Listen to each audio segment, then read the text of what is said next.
আসসালামু আলাইকুম। অনেক দিন পর আমাদের দেশে জনগণের একটি সরকার গঠিত হচ্ছে। আমরা এই সরকারের কাছে কিছু প্রত্যাশা তুলে ধরতেছি। কালকা হয়তো মন্ত্রিসভা গঠন করা হবে। তো এই মন্ত্রিসভায় কে কে মন্ত্রী হবে, কিভাবে গঠন হবে, এই সমস্ত অনেক তর্ক বিতর্ক আছে। এই দিকে আর আমি যাব না। আমার গণমানুষের পক্ষ থেকে এই মন্ত্রিসভায় আমি কিছু কথা বলতেছি। দেখুন, আমাদের বাংলাদেশে আমরা এই কয়েকদিন আগে দেখলাম 1300 টাকার গ্যাস 2500 টাকা পর্যন্ত বিক্রি হলো। আমার এই মন্ত্রিসভায় আমার আবেদন এই মন্ত্রীদের কাছে যে আমাদের দেশে আর যেন এই গ্যাস সিন্ডিকেট করে 1300 টাকার গ্যাস 1800 টাকা বেচতে না পারে। পাশাপাশি দেখবেন আমাদের দেশে অনেক সমস্যা আছে।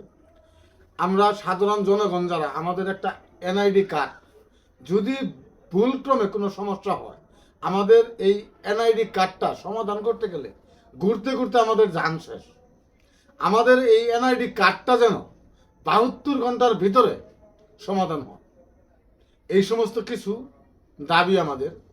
পাশাপাশি আমাদের বাংলাদেশে দেখুন, একটা জমি খারিজ করতে গেলে সরকারি ফিস 1170 টাকা। এই 1170 টাকার জায়গায় অনেকের 10,000 লাগে, অনেকের 12,000 লাগে, বিভিন্নভাবে যার কাছ থেকে জানিতে পারে। আমাদের এই সমস্যাগুলো যেন এই 1170 টাকার জায়গায় 1170 টাকাই লাগে, এদিকে আপনারা একটু খেয়াল রাখবেন। পাশাপাশি দেখুন, আমাদের কৃষক ভাই যারা, ওনারা যদি ফসল না ফলায় তাহলে আমরা কেউ বাঁচব না। আমাদের এই কৃষক ভাইদের সার, বিষ, এই সমস্ত জিনিস নিয়ে যেন কোনো একটি মহল সিন্ডিকেট না করতে পারে, এদিকে আপনারা খেয়াল রাখবেন।